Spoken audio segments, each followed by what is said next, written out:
History is filled with strange and inexplicable events that have never been explained. These mysteries include people who've gone missing, never to be seen again, crimes that have never been solved, and sightings of strange objects that seem to make no sense, and they continue to baffle even experts today. Number 10.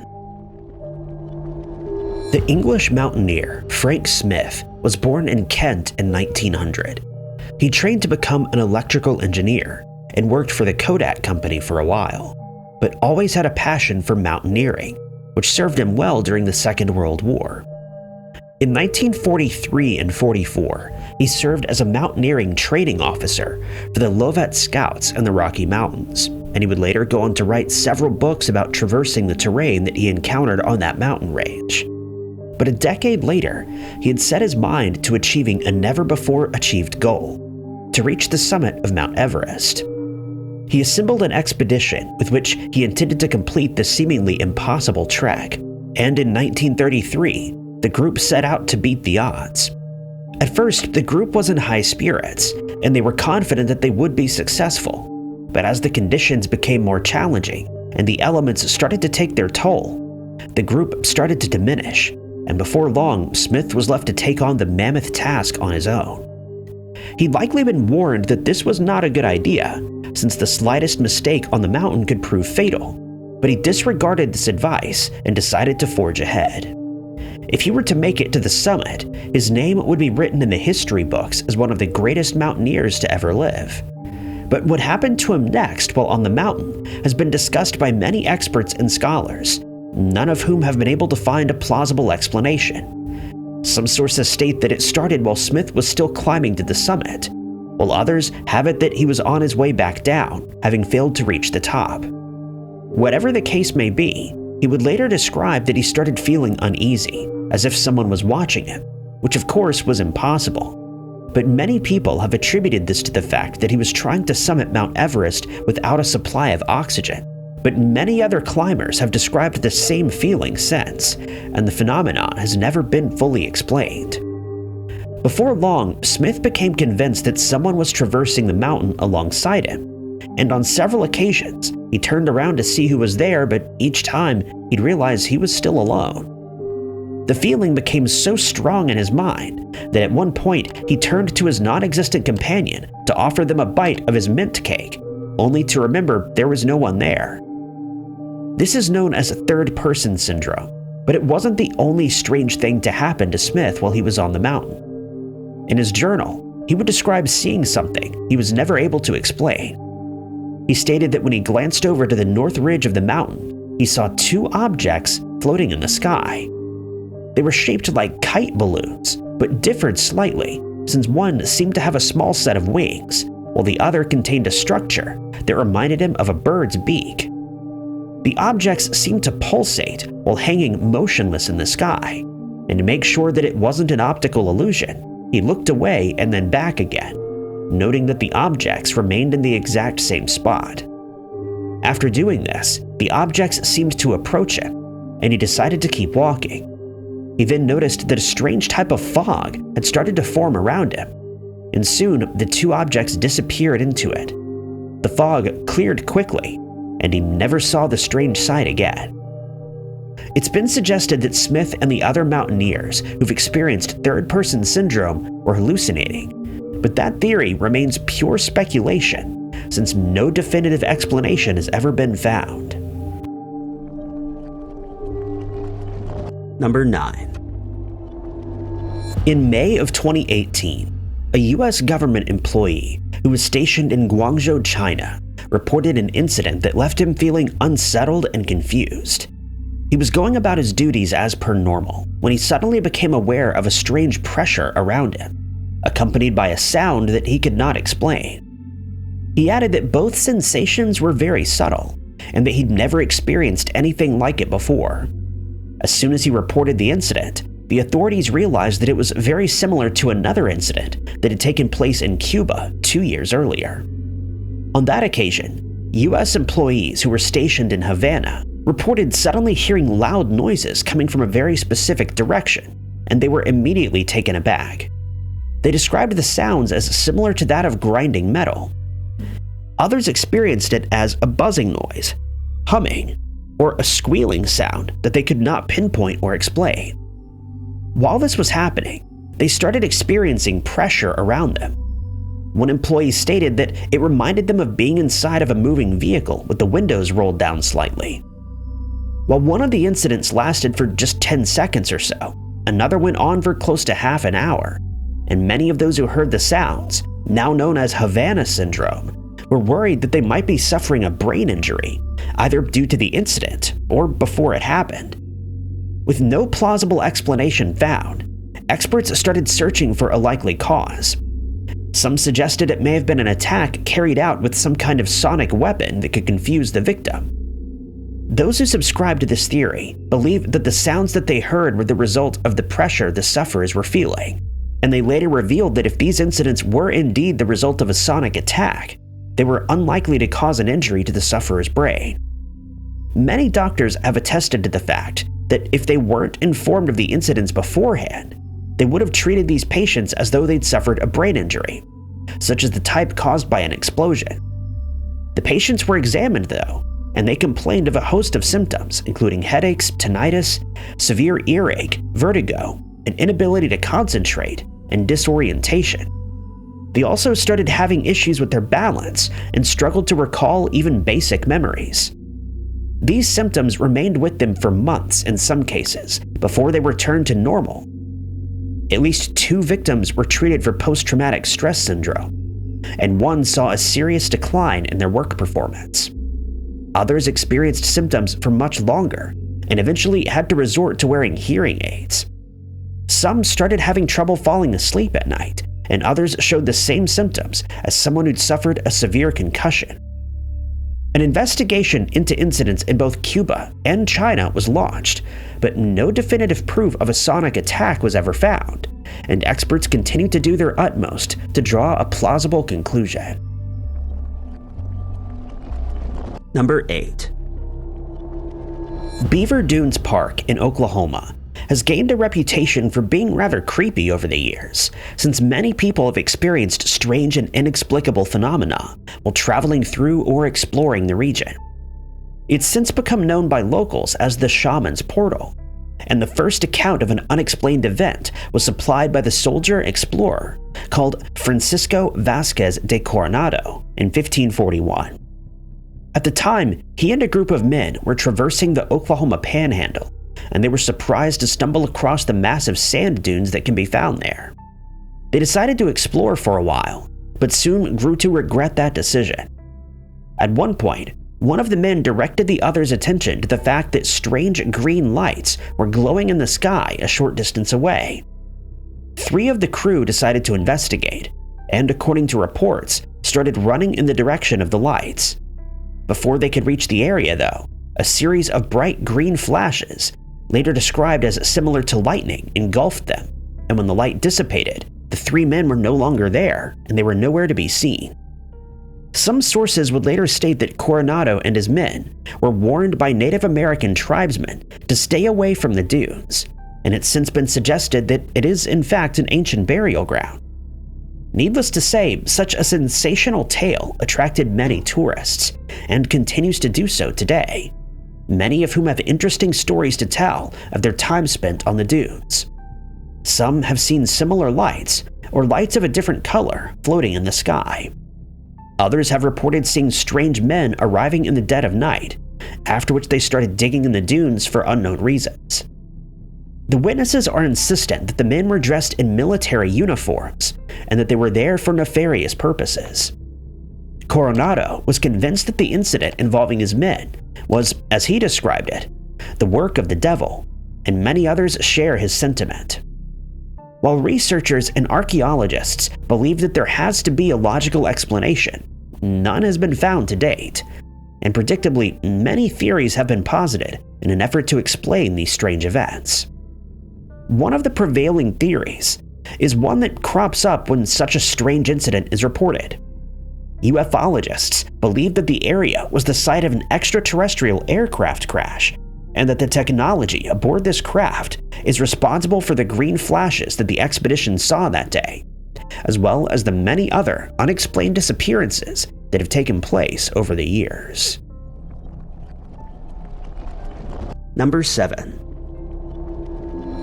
Alfred Julius Louis Schlesinger, better known as Al, is the subject of an unsolved mystery that took place in Colorado Springs, and to this day, historians remained baffled by the events that took place on the 19th of September, 1876. At the time, 19-year-old Al was employed as the office secretary for William Jackson Palmer, the founder of the Denver and Rio Grande Railroad. He was known to be a very private man who only had a few friends, one of whom was his roommate, Dr. Samuel Solly. Samuel and his wife Alma had moved to Manitou, Colorado, just a year earlier. But tragedy struck when Alma passed away while giving birth to their child. Following this, Solly moved in with Al, and they got along. But Solly noted that Al was having financial troubles. He told Solly that he was planning on writing a letter to his wealthy uncle, and that this would hopefully help ease the situation. On the 5th of September that year, the two men rode to Ute Pass, specifically to Lawson's ranch, and then to the ranch of John Wilson, where they practiced their marksmanship. While doing so, Al made mention of the differences between the duels that took place in America and France, adding that he preferred the American way of doing things. Wilson and Samuel didn't think much of this, but would later realize the significance of that statement. Some sources state that Al and Solly never actually met, and that Al had a series of letters written to Solly, in which he stated that he was on his way to Lawson Ranch, where he intended to settle a dispute. The letters further instructed him to wait in a certain area, where Al would meet him on the 19th of September, and if he didn't show up, Solly was to travel to Lawson Ranch to recover his remains. Solly was too intrigued by the letters to not follow through, and on the 19th, he rode his horse to the designated meeting spot, where he waited for Al's arrival for several hours. When Al didn't arrive, he followed the letter's instructions and rode to the ranch, not knowing what to expect when he arrived there.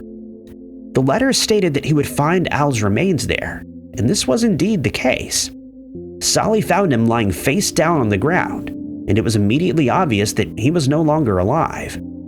His firearm and white handkerchief were lying on the ground next to him, and Solly noticed that a line had been drawn in the sand, leading him to believe that a duel had taken place, which ended with Al losing his life. He examined Al's body and found he'd been hit in the chest by his opponent.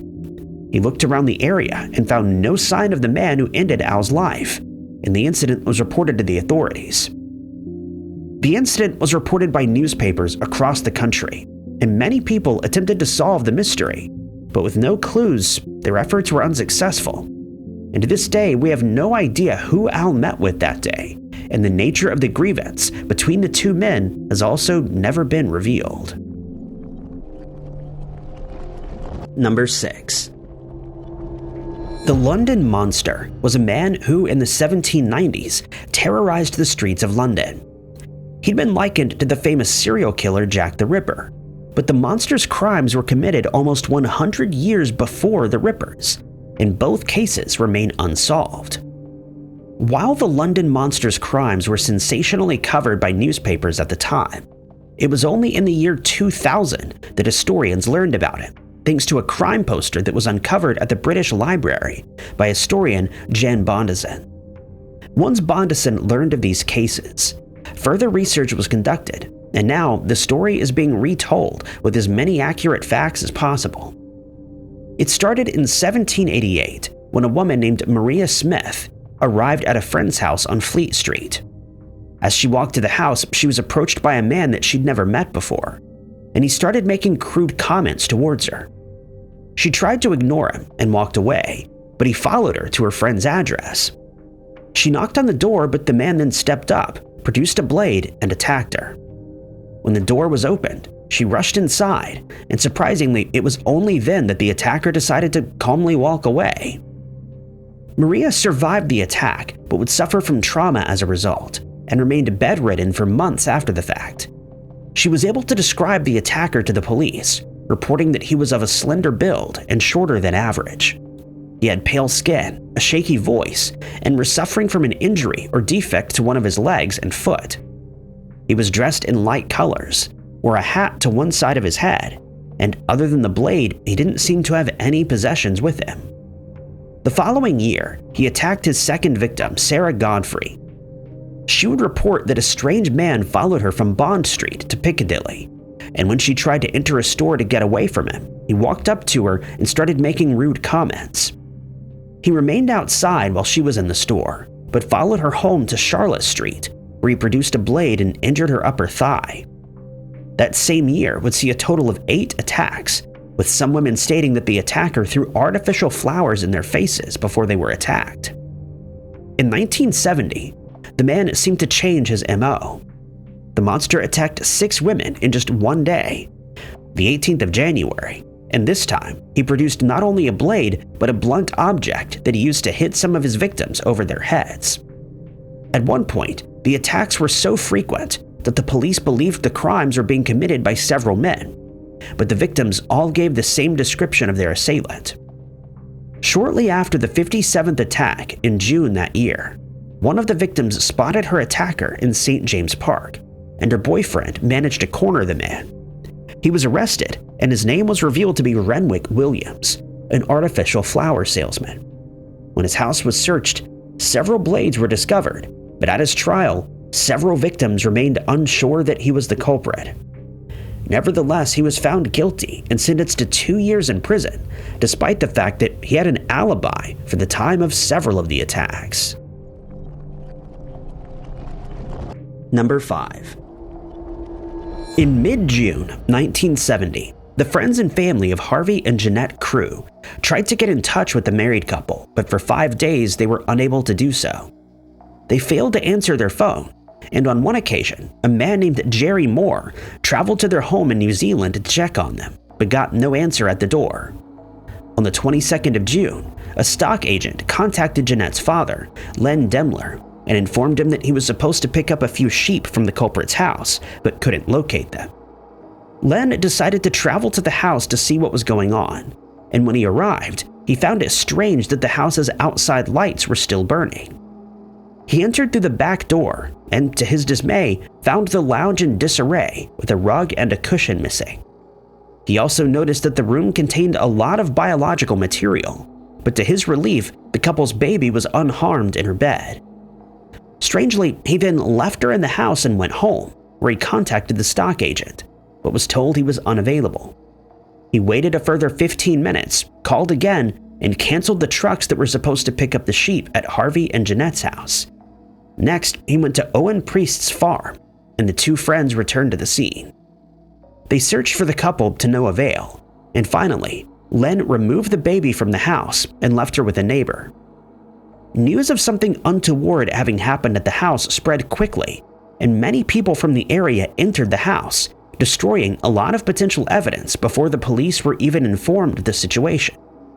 When the police were finally called, they contacted the New Zealand government's Department of Scientific and Industrial Research, and it was confirmed that at least some of the biological material belonged to Harvey and Jeanette.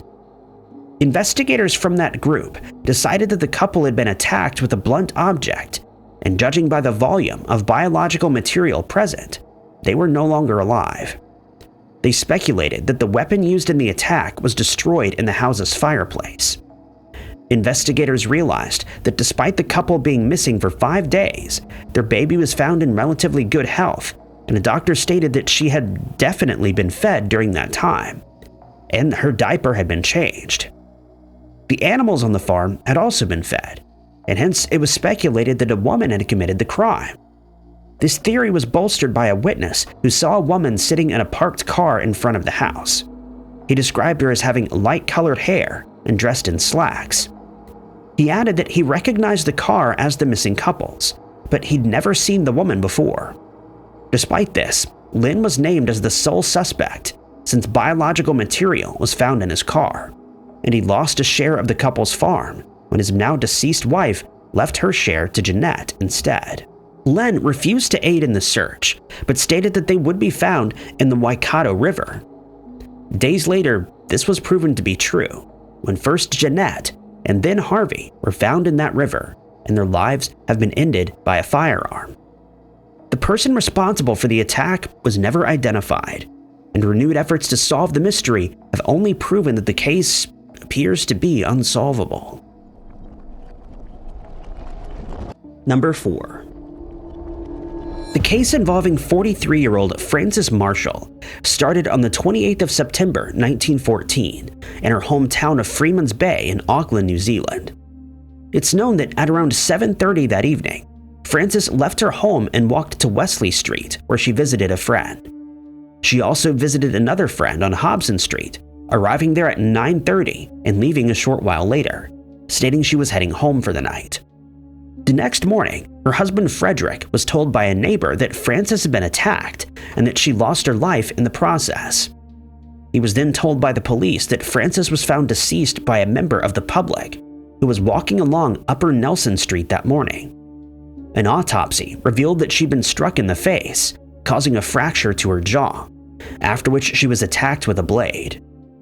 Her body showed no signs that she fought back against her attacker, but since the alleyway in which she was found was very narrow, it was suggested that she was merely unable to do so. Witnesses who were in that area that night stated that they saw Frances walking on Upper Nelson Street at around 10 p.m. while talking to a man whom they'd never seen before. Investigators would later learn that Frederick made no attempt to find his wife that night and instead attended a job interview. He stated that he was in dire need of money, and so he couldn't pass up the opportunity of finding employment. Investigators cleared him of suspicion, and he was never named as a suspect. Robbery was ruled out as a motive, since Frances' purse was found next to her body, with her money still inside.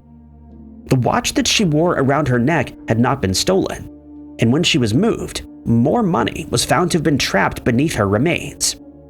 Investigators also found a receipt containing the name Marshall at the scene. Some sources state that Frances and Frederick left the house together that night, but eventually parted ways. Frances was seen at a hotel in the area before visiting her friend, and that friend stated that Frances wanted to hurry home since she had to get up early the next morning. She then visited a store on Wellington Street, from where she left at around 10 p.m. She was found just 30 yards from this same store, and it was determined the attack took place shortly after she walked away from the store. No one heard the attack being carried out, leading to speculation that her attacker knocked her unconscious with a single blow before ending her life. The man with whom Frances was seen that night was never identified, and her case remains unsolved. Number 3. The Pimlico poisoning is an unsolved case that's continued to frustrate investigators since April of 1866, and it involves husband and wife Edwin and Adelaide Bartlett, who were living on Calverton Street in Pimlico, Adelaide, Australia. On the morning of the 1st of January that year, Adelaide woke up in the couple's house and found Edwin unresponsive. She'd later tell the police that she'd tried to bring him back to consciousness with some brandy, but was unsuccessful. Edwin had been having a rough time in recent weeks, since he'd undergone dental surgery and was recovering very slowly. He'd also been complaining of a stomach ailment, and Adelaide was doing all she could to help him recover. When she failed to rouse him, Adelaide called for her landlord, a doctor and Edwin's father. Further efforts were made to revive him, but to no avail, and Edwin was declared deceased at the scene. His father immediately assumed that he'd been a victim of homicide and wasted no time in pointing the finger at Adelaide, whom he'd already accused of having an affair in the past. Not just with anyone, but Edwin's younger brother, Frederick. But he later recanted this accusation of adultery and apologized.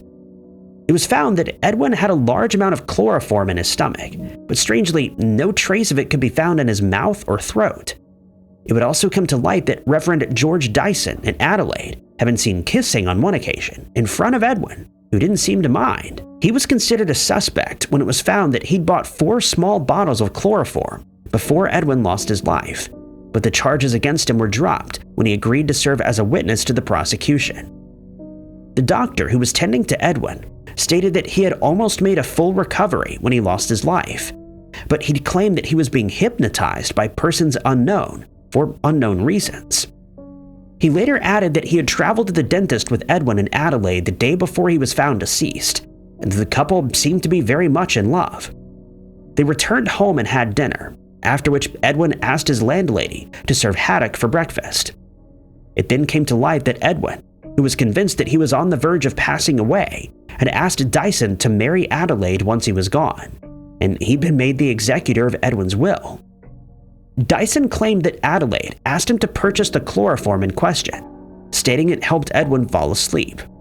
But she stated she needed chloroform to put an end to Edwin's advances, since she was in love with Dyson. But she did admit to getting rid of the empty bottles. Several experts were asked how it was possible for the chloroform to make its way into Edwin's stomach without touching his mouth or throat, and they were stumped. Hence, it was speculated that he administered it to himself, and Adelaide was cleared of all suspicion. Many theories about this case have been suggested over the years, including that Edwin was indeed being hypnotized, or that she and Dyson had conspired to end his life so that they could be together. None of these theories have been proven, though, and Edwin's case remains unsolved. Number 2. In September of 1998, 29-year-old Kayo Matuzawa traveled from Japan to Auckland, New Zealand, and checked into the Queen Street Backpackers Hotel on September 11th. She was last seen on CCTV that afternoon near the Bank of New Zealand, appearing fine. 11 days later, on September 22nd, alarm technician Dennis Groves found her body in a locked utility room between the Bank of New Zealand and the Centre Court building. Her clothing was missing, and the cause of her passing was undetermined due to the time elapsed, but the police treated it as a homicide. Groves had used a screwdriver to access the room after finding no key. On September 16th, Kayo's purse, handbag, insurance papers, and passport were found in a nearby trash can, which was emptied 3 times a day, indicating they were left there recently. The connection was eventually made. Kayo's jewelry, a gold ring with a pink stone and crescent-shaped earrings, were missing. An autopsy found a man's DNA under her fingernails, suggesting a struggle, but it did not match any database profiles. Investigators questioned whether she was attacked in the utility room or taken out elsewhere and hidden. Being a small woman with a trusting nature, she would have been an easy target. A Ukrainian man staying at the hotel was briefly arrested as a suspect after witnesses saw her with a man matching his description, but he was released. Kayo's clothing and jewelry were never recovered, and her attacker has never been identified. Number 1. Laetitia Tarot originally hailed from Italy, but she and her family relocated to Paris, France, in the 1920s following her parents' divorce. As an adult, she got married, but 6 years later, her husband Jules passed away. It was a strange marriage shrouded in secrecy. Jules only revealed to his family that he was married on the day that he lost his life, and they never suspected as much, since he was still living at home and only visited Laetitia on rare occasions. He'd rented the apartment where she lived, and likely only saw her occasionally, since she was from a lower-income family.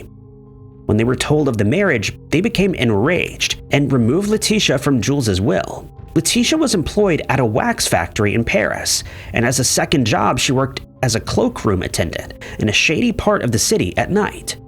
She was very popular and could often be seen dancing with men in the club. It's believed she remained faithful to Jules, but she started seeing other men soon after he passed away. In 1937, she boarded a train on the Paris Metro, which left her to stop at Porte de Charenton at 6:27 p.m. The train took just 45 seconds to reach the next stop, and when doors opened, passengers getting onto the train found Laetitia gravely injured, having been attacked with a blade. She was rushed to a nearby hospital but passed away without naming her attacker. During the resulting investigation, it came to light that she was living a double life, having worked for a private investigator for more than a year. She'd also done some work for the police unbeknownst to any of her friends or family. She'd used her position as a cloakroom attendant to find incriminating evidence against the man who attended the club, often finding such information in their coat pockets, which she then relayed to the police. At one point, she befriended a dangerous firearms smuggler, and she started to infiltrate the group that he was working for. she discovered that the group was planning to overthrow the French government, and some of its members were military personnel, doctors, and wealthy businessmen.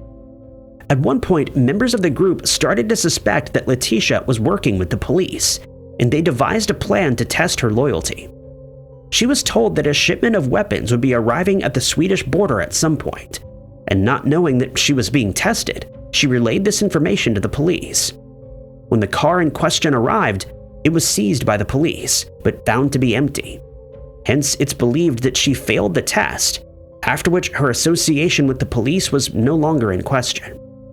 It's very likely that a member of the group then followed her onto the train and ended her life before it reached the next stop.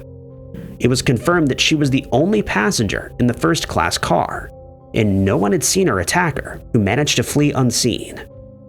An assassin called Juan was considered a suspect, but he had already left for Spain and was never apprehended. Filio's guilt could never be proven, leaving Laetitia's case as a perplexing mystery that will likely never be definitively solved.